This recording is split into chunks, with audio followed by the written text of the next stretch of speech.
Thank you, thank you. जोरदार ताली। B smiling, B laughing, be happy. God bless you. आपके ऊपर परमात्मा की कृपा हो। कौन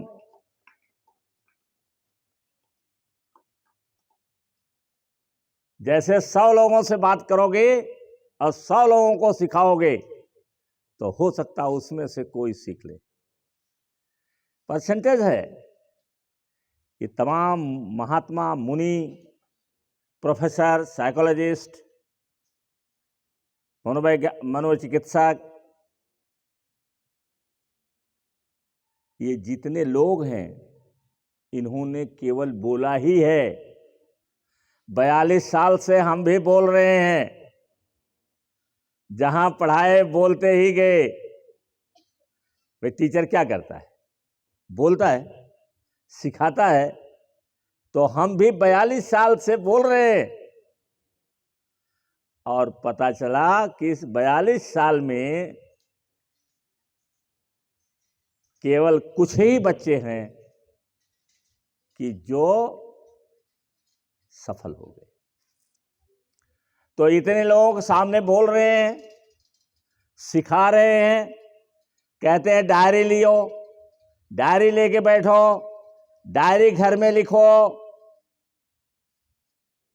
लेकिन जैसे लगता है सुनाई नहीं पड़ता है। अनमोल के पास डायरी नहीं है। पल्लवी आपकी डायरी कहाँ है? शाबाश, थैंक यू। और उधर देखते हैं डायरी। हाँ, तो आदत डालो। मेरे पास से जाओगे तुम्हें कोई नहीं कभी बताएगा कि डायरी लिखो, क्या लिखो। वर्तमान में जो मैं देखता हूं, प्रिंसिपल से बात होती है, कुछ टीचर से भी बात हो जाती है कभी कभी, लेकिन मैंने बच्चों से पूछा, मैंने जो और जहां पढ़ते हैं उन्होंने कभी सुना ही नहीं है कि डायरी भी लिखो। क्या डायरी लिखना चाहिए, क्या नहीं लिखना चाहिए, कभी नहीं सुनता हूं। तो आपको बदलना है। विशेष करके लड़कियों को बहुत ज्यादा सक्रिय होना चाहिए, एक्टिव होना चाहिए। क्योंकि लड़कियां उनका अलग से एक जेंडर है, उसमें ईश्वरीय गुण दिया गया है कि लड़कियां दूसरे का ख्याल ज्यादा रखती हैं।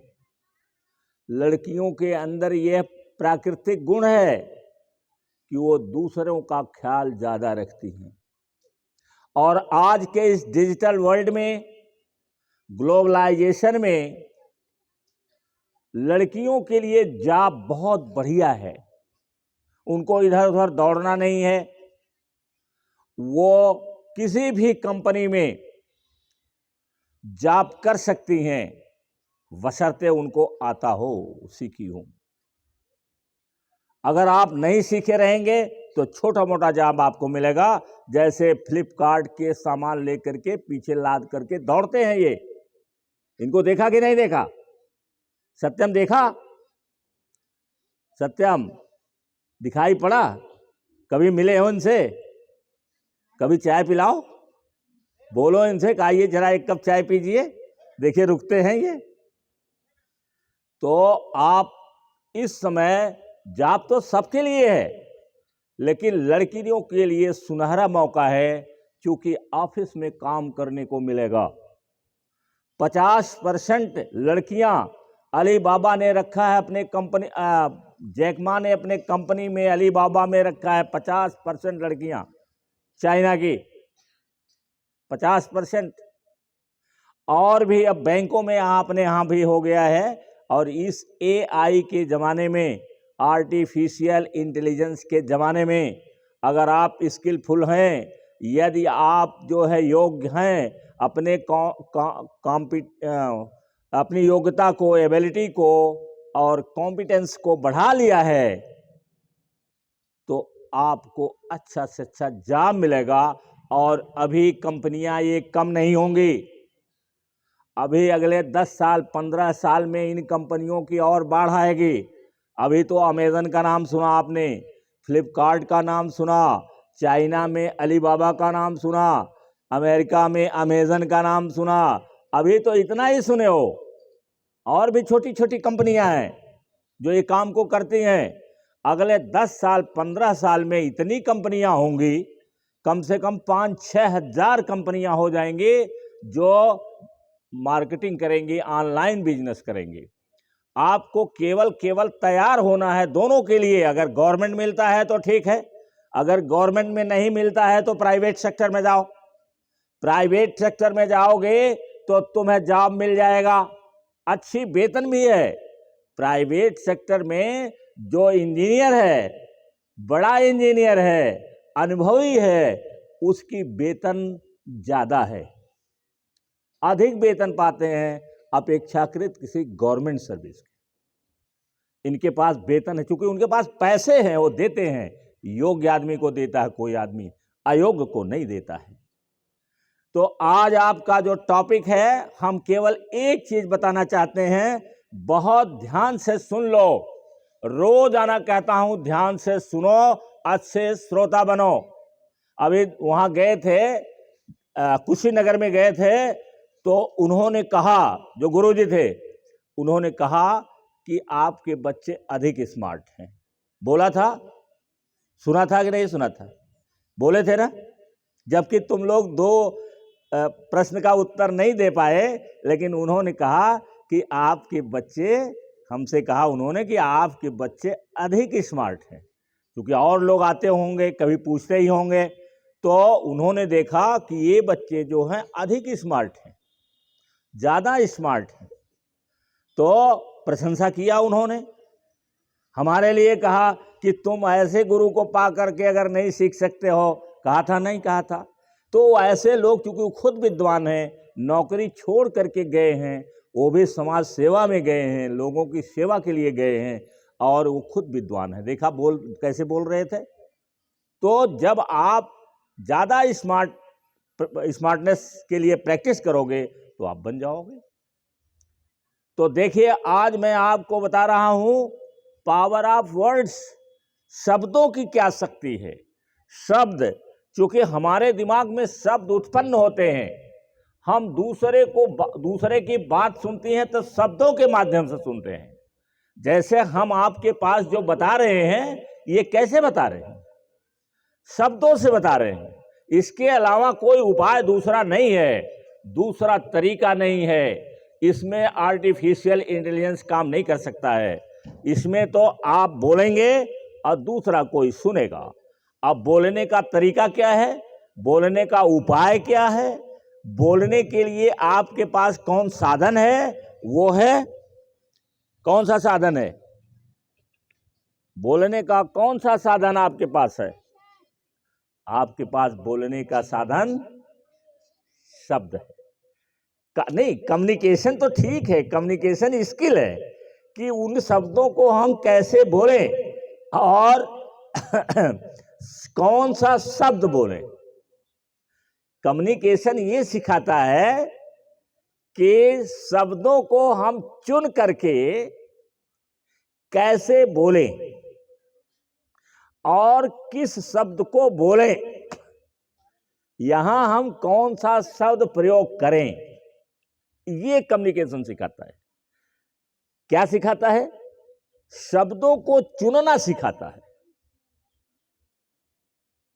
और कौन सा शब्द कहां बोले हम, ये सिखाता है। इसके साथ साथ कम्युनिकेट करने के लिए आपके हाव भाव कैसे होने चाहिए, क्योंकि कम्युनिकेशन केवल शब्दों के द्वारा नहीं होता है।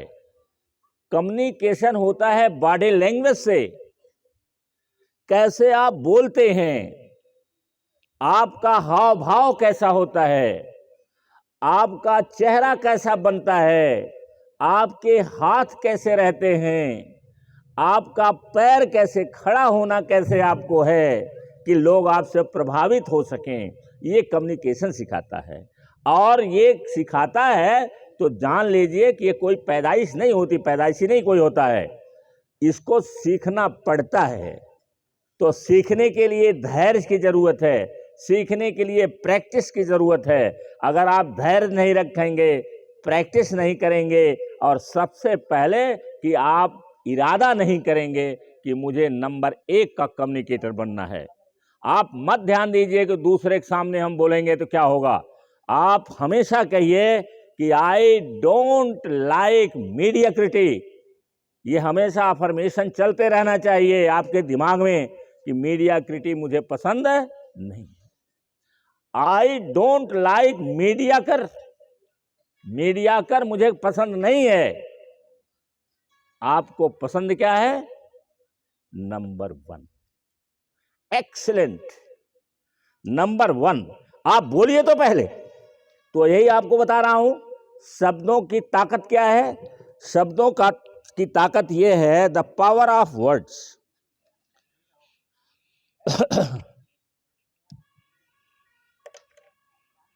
आप डाल लीजिए डेट, मुझे लगता है डाल लिए होंगे। आज है 27, ओके 28, थैंक यू।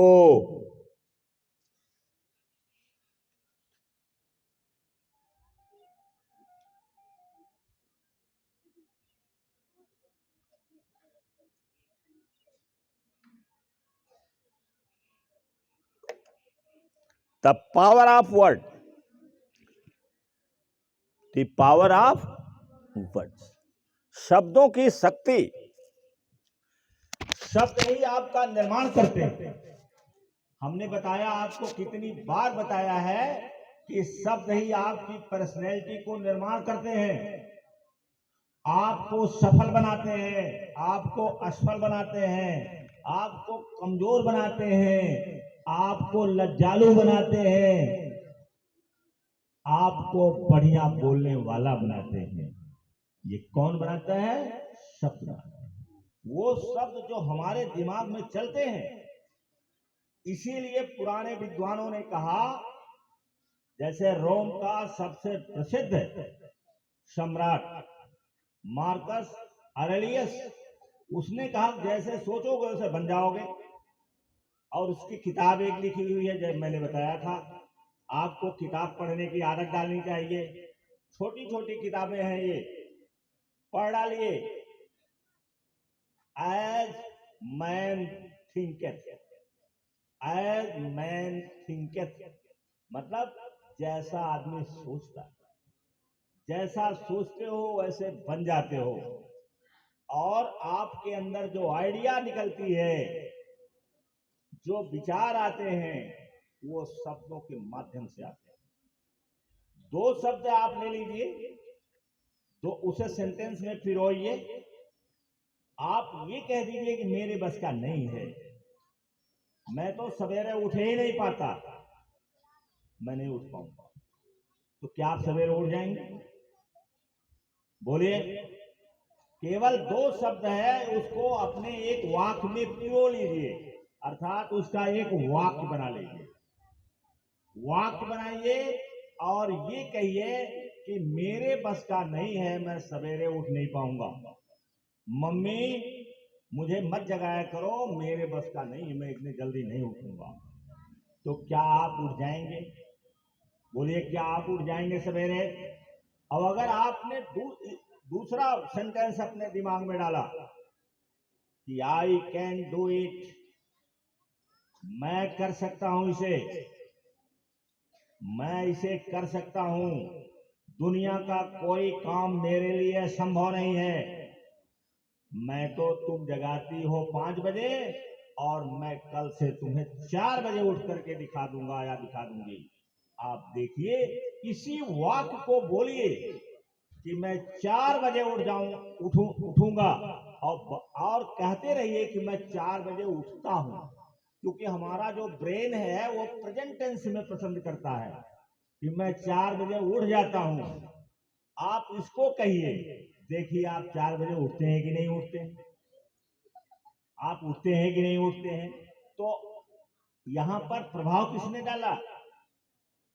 इसको प्रभाव आपके ऊपर, आपके पर्सनैलिटी के ऊपर प्रभाव किसने डाला? शब्दों ने डाला। और शब्दों के पास एक धारणा भी होती है। धारणा, जैसी आपकी धारणा बनेगी। मैं रोज कहता हूं, बहुत ज्यादा तो नहीं कह पाता, क्योंकि मैं किसको सुनाऊं जब कोई सुनने वाला नहीं है।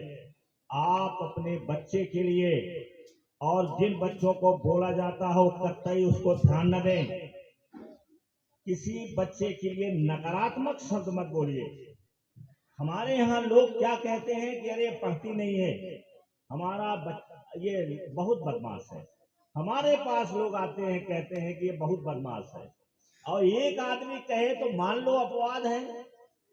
जब सारे लोग यही बात कहते हैं तो इसका मतलब है कि बच्चों के अंदर ये जो, जिसको आप बदमाशी कहते हैं, शरारत कहते हैं, ये गुण है उनके विकास। आप उसको दूसरे ढंग से देखिए। अब बोलिए बे तो दूसरा शब्द बोलिए, दूसरा शब्द बोलिए। अरे तो बहुत आलसी है, 50 बार कहने को उठता ही नहीं। आप इसको क्यों बोलते हो? आप इसे मत बोलो, कोई दूसरा वाक्य बोलो, कोई दूसरा शब्द बोलो जो पॉजिटिव है।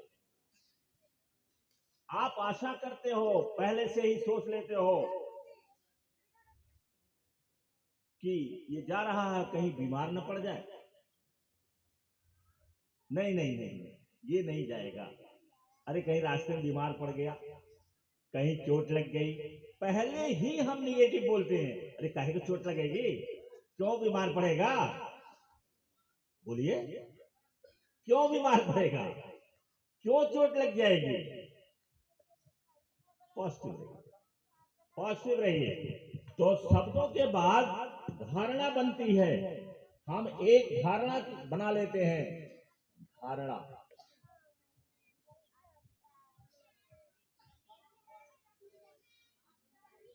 धारणा, परसेप्शन, एक परसेप्शन क्रिएट कर लेते हैं। ये दुनिया में कुछ और है नहीं, एक परसेप्शन है, एक परसेप्शन है। जैसे हमारे यहाँ जातीयता का परसेप्शन है, जातीयता की धारणा है। अगर किसी लड़की को कहीं ले जाओ बाहर, और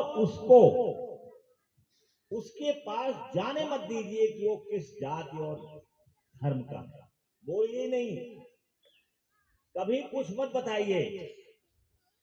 देखिए क्या वो समझेगा कि मैं किस जाति धर्म का। ये तो तब पूछेगा जब समाज में होगा, लोग पूछेंगे कि तुम किस जाति को। ये केवल परसेप्शन है, और ये भी फॉल्स है, झूठा है। हमारे घर में सिखाया जाता, ताज्जुब होता है कि बाप तो जानता होगा, दादा तो जानता होगा, लेकिन लड़की को कैसे पता चल जाता है? लड़की को कैसे पता चल जाता है? क्योंकि घर में लोग कहते हैं कि तुम इस बिरादरी के, तुम इस जात को हो। केवल धारणा बनती है, केवल ये धारणा है, और बाकी इसमें कुछ है नहीं। अगर आप अपनी धारणा को चेंज कर दीजिए, और हम धारणा चेंज कराते हैं, आपके अफर्मेशन में धारणा चेंज होती है। आप केवल इतना जानिए कि मैं एक डिवाइन बीइंग हूं, मैं एक दैवी शक्ति हूं, इसके अलावा कुछ नहीं। केवल ये कहिए कि मैं एक दैवी शक्ति हूं। क्योंकि जैसे दुनिया में सब पैदा होते हैं, वैसे मैं भी पैदा हुआ हूं, और मेरे अंदर डिवाइन एनर्जी बहती रहती है। मैं एक डिवाइन पावर हूं। बस बाकी कुछ मत सुनिए, कुछ मत जानिए। तो देखिए क्या आपके अंदर कभी आएगा कि मैं इस जाति और इस धर्म का हूं। ये फॉल्स परसेप्शन है, झूठा है, इसमें कोई दम नहीं है। अच्छा चलो, ये तो दूसरी बात हो गई। अब आपको वर्ड और धारणा की बात करते हैं। धारणा देखो कितनी ताकतवर होती है, आपको मालूम नहीं है कि ये जो टीवी पर प्रचार आता है, आपके मोबाइल पर प्रचार आता है, केवल आपके परसेप्शन को बदलने के लिए आता है। ध्यान रखना, नोट कर लो। क्या नोट करोगे? क्या नोट करोगे? कि जो टीवी पर प्रचार आता है, आपके मोबाइल पर प्रचार आता है, आपकी धारणा को बदलने के लिए आता है, और यह भी फॉल्स क्रिएट किया जाता है और आपके अंदर एक धारणा बनती है। जैसे शैम्पू का जब प्रचार आएगा, तो शैम्पू का जब प्रचार आएगा तो बाल को कैसे काला करके और लहराते हुए दिखाएंगे, और उसके साथ साथ किसी पुरुष का नहीं रहता है, हमेशा किसका रहता है? किसी लड़की का रहता है। और लड़की भी कैसी रहती है? वो एकदम सुंदर बनाई रहती है, जिसको देख करके आप आकर्षित हो जाएं। शैम्पू ज्यादा लड़कियां लगाती हैं और दिखाते आप लड़कियों को है। भाई लड़की को ही दिखा रहे हो, जो है मॉडल होती हैं, वो मॉडल गर्ल है जो दिखा रही है अपने बाल को। तो ये परसेप्शन क्रिएट करने के लिए है, चाहे वो टीवी का एडवर्टीजमेंट हो, चाहे आपके मोबाइल का हो, कंप्यूटर पर हो, जो आता है वो आपका परसेप्शन बदलने के लिए आता है। और अगर एक शैम्पू वाला प्रचार करता है तो दूसरा शैम्पू वाला उससे बढ़िया स्लोगन लिखता है और उससे बढ़िया मॉडल लाता है। और मॉडल कोई जरूरी नहीं है कि वो जो कहीं से आती है, उनको डिजाइन ऐसे किया जाता है, उनके कपड़े ऐसे बनाए जाते हैं, फिर चेहरा उनका पेंट ऐसा किया जाता है कि आपको देखने में लगता है कि क्या खूबसूरत। आप बोलो, ताज्जुब की बात है ना। शैम्पू पुरुष ज्यादा नहीं लगाते हैं, आज के लड़के भले लगाते हो, पुरुष नहीं ज्यादा लगाते हैं, तो बाल ही नहीं रहता है। और लगाती कौन है? लड़कियां, महिलाएं लगाती हैं, और महिलाओं का ही चित्र दिखाया जाता है। महिलाओं, कितने चालाक लोग हैं, कितने ज्यादा बुद्धिमान लोग हैं कि आपको उसके जाल में फंसा देते हैं। तो ये परसेप्शन होता है, और ये भी वर्ड से ही बनता है। आप देखिए कि जैसे ही आपका शैम्पू का प्रचार आएगा या तेल का प्रचार आएगा, तो उसके लिए ध्यान रखो कि किस कंपनी का स्लोगन क्या है। एक ही स्लोगन सारी कंपनियों का नहीं रहता है, उसमें वर्ड्स रहते हैं जो आपके दिमाग में डालते हैं। तो शब्दों में बड़ी ताकत है। और इतना ही नहीं, जैसे मैंने आपको वुल्फ मैसिंग की कहानी बताया था, वुल्फ मैसिंग की कहानी बताया था। अब क्योंकि टाइम कम है तो थोड़ा सा बता देते हैं। इसने अपनी किताब भी लिखा है, वुल्फ मैसिंग ने, नोट कर लो, WOLF। जो वुल्फ है भेड़िया, उसी का नाम, उसी के नाम पर उसका नाम है वुल्फ मैसिंग। मैसिंग में क्या रहेगा? यह क्या रहेगा मैसिंग में? MESSING,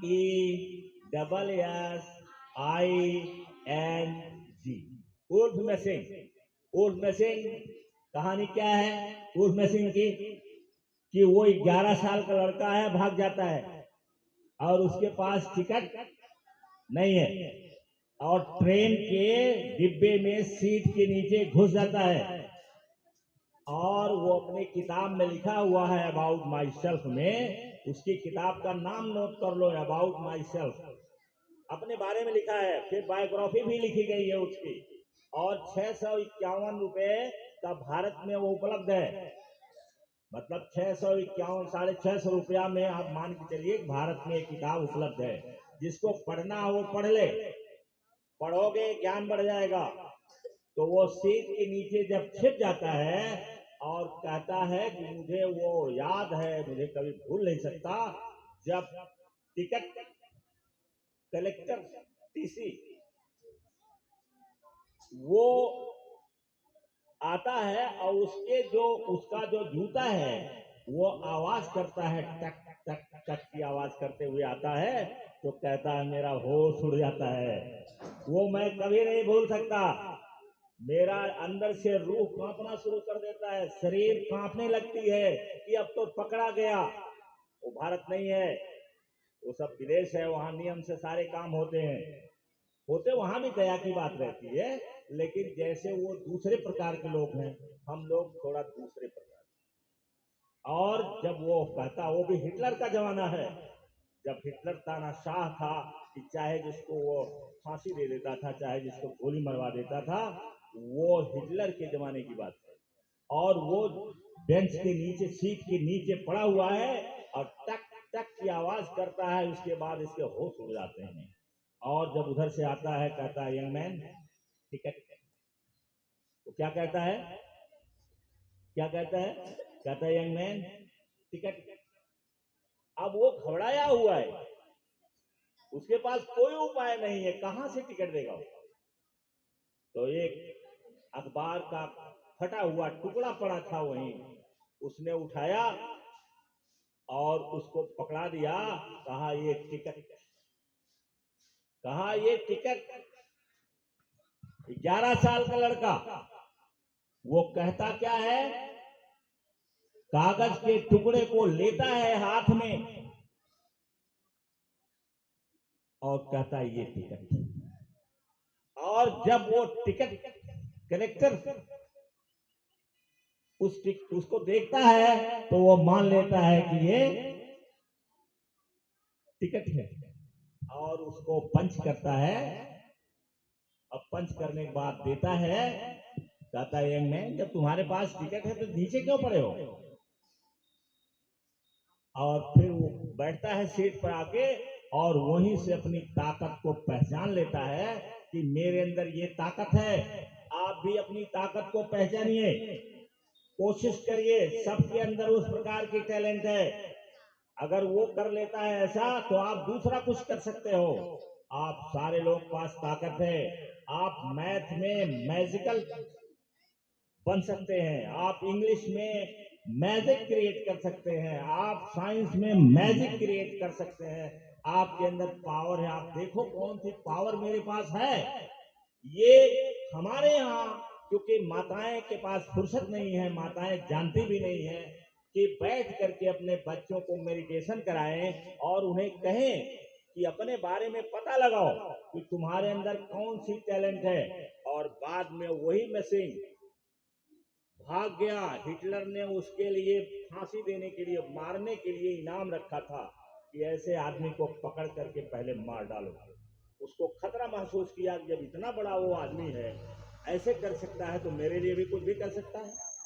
उसने कहा इसको कितने हजार रुपया जो वहां चलता है वो फ्रैंक, वो उसको इनाम घोषित कर दिया, जो मार देगा उसको हम देंगे। और वो भाग जाता है रूस में, और रूस में जा करके स्टालिन का बहुत बड़ा सम्मानित आदमी बनता है। उसने भी टेस्ट लिया, स्टालिन कोई मामूली आदमी नहीं था, खूंखार आदमी था। वो भी, स्टालिन भी खूंखार था और स्टालिन का बहुत बड़ा आदमी बनता है, चहेता आदमी बन जाता है। उसका टेस्ट लिया और ये कभी बताएंगे क्या क्या टेस्ट लिया था स्टालिन ने।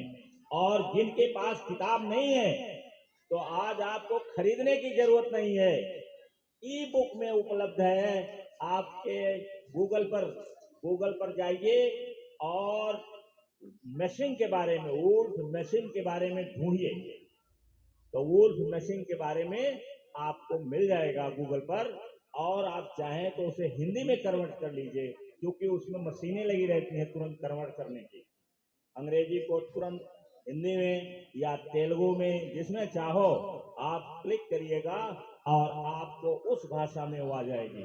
तो आप पढ़ करके देखिए कि धारणा होती क्या है। और जितना आज हो रहा है, चाहे इलेक्शन होता हो, लोकतंत्र का, या कुछ भी होता हो, यहाँ धारणा क्रिएट की जाती है। और धारणा क्रिएट करने के लिए जो टेलीविजन वाले हैं, अखबार वाले हैं, उनको पैसे दिए जाते हैं, घूस दिया जाता है, करोड़ों रुपया दिया जाता है कि आप परसेप्शन बनाइए। जो बड़े होंगे तब जानेंगे। तो पहला काम आपका है, जानने का तो बात की बात है, पहले आप पढ़िए, खूब पढ़िए, मैथ, इंग्लिश और साइंस। आप इसको खूब पढ़िए, खूब पढ़िए, खूब पढ़िए। आगे चल करके आप और भाषा भी सीख लीजिएगा, अच्छी बात है। चाइनीज, जापानीज और जर्मन, फ्रेंच, जो चाहो आप 3-4 भाषाएं कोचिंग करके पढ़ लेना जब आप कहीं सर्विस में हो जाओगे। तो थैंक यू वेरी मच।